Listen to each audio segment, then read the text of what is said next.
Halo semuanya, perkenalkan nama saya Jusilina Temana Salim dari kelas 12 IPA.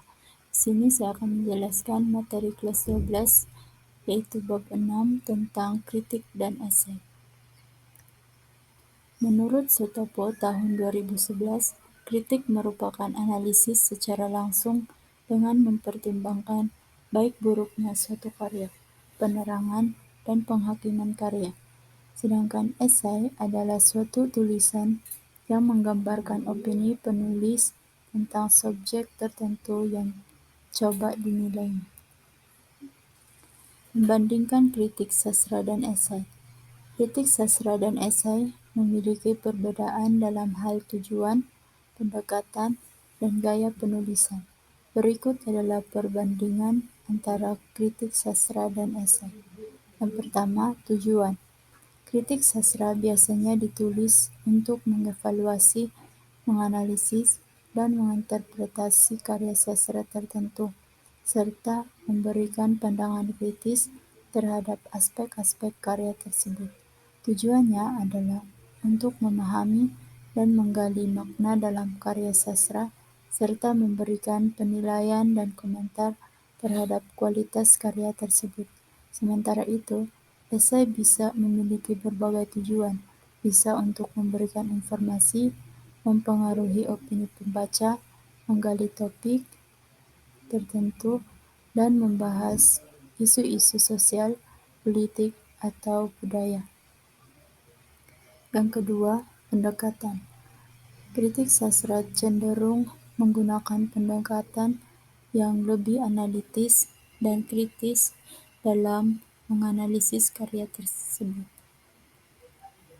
Kritikus sastra akan membahas elemen-elemen karya sastra seperti karakter, plot, tema, gaya penulisan, dan kritik narasi dengan pendekatan yang lebih terstruktur dan berfokus pada karya itu sendiri. Sementara itu, esai cenderung lebih fleksibel dalam pendekatannya, lebih menggunakan pendekatan naratif, deskriptif, atau argumentatif, tergantung pada tujuan dan konteks esai tersebut. Yang ketiga, gaya penulisan. Kritik sastra biasanya ditulis dengan gaya akademik yang formal, menggunakan bahasa yang kaya, teknis, dan analitis. Kritikus sastra harus menguasai terminologi sastra dan menggunakan gaya penulisan yang sesuai dengan norma akademik. Sementara itu, esai bisa lebih variatif dalam gaya penulisan, bisa formal atau informal, bisa lebih personal atau mengandung sentuhan kreatif tergantung pada jenis esai dan target pembaca. Yang keempat, pendukung argumen. Kritik sastra mengandalkan bukti-bukti konkret dari karya sastra itu sendiri untuk mendukung argumen yang diajukan, seperti kutipan, analisis teks, dan referensi dari karya sastra lain. Esai juga menggunakan bukti dan referensi, tetapi bisa lebih luas dalam penggunaannya. Bisa menggunakan data, fakta, kutipan, atau argumen dari sumber-sumber lain yang relevan dengan topik esai. Yang kelima, subjek. Kritik sastra berfokus pada karya sastra tertentu, seperti novel, puisi, atau drama. Sementara itu, esai bisa menyoroti topik yang lebih luas, termasuk isu-isu sosial, politik, budaya, ataupun lingkungan, tergantung pada topik yang dibahas dalam esai. Meskipun ada perbedaan di antara kritik sastra dan esai, keduanya memiliki tujuan untuk menggali makna dan memberikan pandangan kritis terhadap suatu topik. Penting untuk menjaga kejelasan, kohesi, dan kesesuaian gaya penulisan dengan tujuan dan konteks penulisan kritik sastra atau esai yang ingin Anda buat. Menyusun kritik sastra dan esai.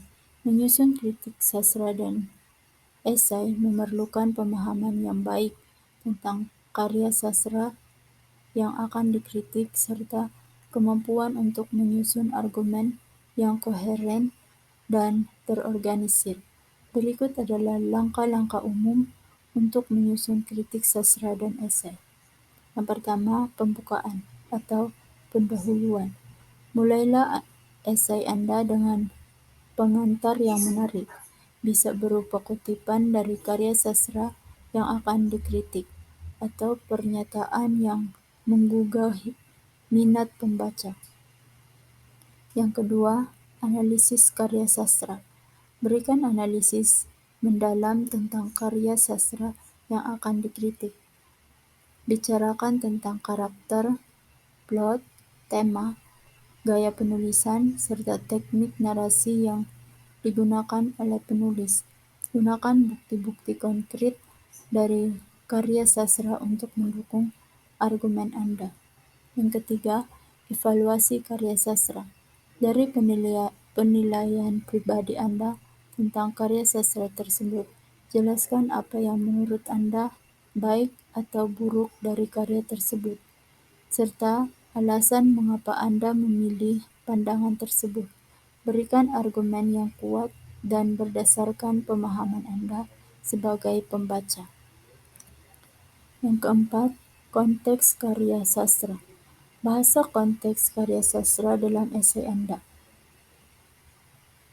Misalnya, Anda dapat membahas hubungan antara karya sastra dengan konteks sejarah, budaya, atau sosial pada saat karya tersebut ditulis. Anda juga bisa membahas pengaruh penulis atau karya sastra lain terhadap karya yang Anda kritik. Yang kelima, argumen pendukung. Sajikan argumen-argumen pendukung yang kuat untuk kritik Anda. Gunakan fakta, bukti, dan pendapat dari sumber yang dapat dipercaya untuk memperkuat argumen Anda.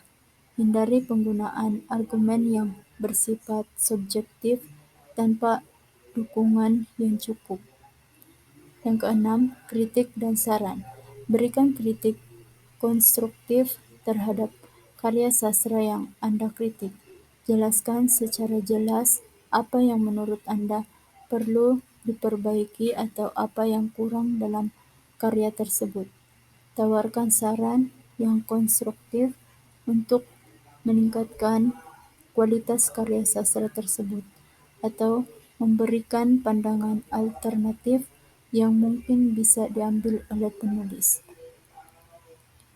Yang ketujuh, kesimpulan.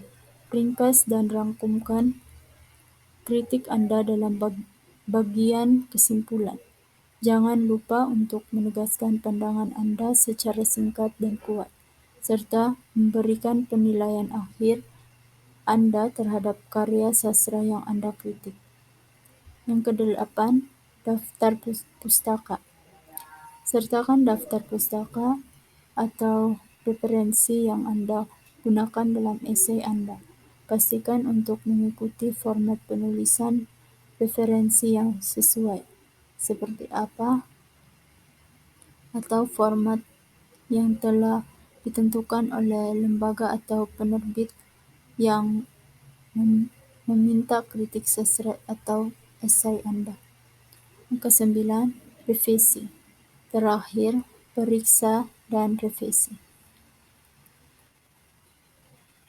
Menganalisis sistematika dan kebahasaan. Sistematika dan kebahasaan adalah dua bidang studi yang berbeda namun saling terkait dalam beberapa aspek. Berikut adalah analisis pembandingan antara sistematika dan kebahasaan. Yang pertama, sifat format. Sistematika memiliki sifat yang sangat formal, terstruktur, dan mengikuti aturan dan prinsip yang ketat. Matematika menggunakan simbol-simbol matematika, notasi, definisi yang jelas, dan langkah-langkah logis untuk membentuk argumen dan membuktikan suatu teorema. Sementara itu, kebahasaan lebih bersifat informal, fleksibel, dan terkadang ambigu. Bahasa manusia seperti bahasa Inggris atau bahasa lainnya memiliki banyak peraturan tata bahasa dan aturan sintaksis, tetapi juga memiliki banyak variasi idiom dan penggunaan yang bergantung pada konteks dan budaya. Yang kedua, komunikasi makna. Dalam sistematika, komunikasi makna biasanya bersifat eksak dan tidak ambigu. Notasi matematika, rumus, dan definisi matematika memberikan makna yang jelas dan presisi. Sementara itu, dalam kebahasaan, makna seringkali bergantung pada konteks, dan terdapat banyak penggunaan kata-kata yang memiliki konotasi, nuansa, dan makna yang bervariasi tergantung pada penggunaannya dalam kalimat atau situasi tertentu. Yang ketiga, metode penyajian. Dalam sistematika, ide atau konsep seringkali disajikan secara simbolik, menggunakan notasi matematika seperti simbol, rumus, dan diagram. Penyajian matematika cenderung lebih formal dan berfokus pada presentasi matematis yang tepat. Sementara itu, dalam kebahasaan, ide atau konsep disajikan secara verbal atau tertulis dengan menggunakan kata-kata, kalimat, paragraf, atau bahkan teks yang lebih panjang. Penyajian kebahasaan cenderung lebih variatif dan tergantung pada konteks atau jenis teks yang digunakan. Yang keempat, logika dan argumentasi. Sistematika sangat bergantung pada logika dan argumentasi yang ketat. Bukti dan argumen matematika harus mengikuti aturan logika dan deduksi yang jelas, serta berdasarkan pada definisi, aksioma, dan teorema yang sudah terbukti. Sementara itu, dalam kebahasaan, logika dan argumentasi dapat bervariasi tergantung pada jenis teks atau niat penulis. Argumentasi dalam kebahasaan bisa bersifat persuasif, deskriptif, atau naratif, dan tidak harus mengikuti aturan logika formal seperti dalam matematika. Yang kelima, kreativitas dan subjektivitas. Kebahasaan seringkali memberikan ruang untuk kreativitas dan subjektivitas. Penulis dapat menggunakan pandangan, opini, atau pengalaman pribadi melalui penggunaan gaya bahasa, retorika, dan gaya penulisan yang unik. Sementara itu, sistematika lebih bersifat subjektif dan tidak memberikan banyak ruang untuk kreativitas atau subjektivitas karena harus mengikuti aturan. Sekian dari saya, terima kasih.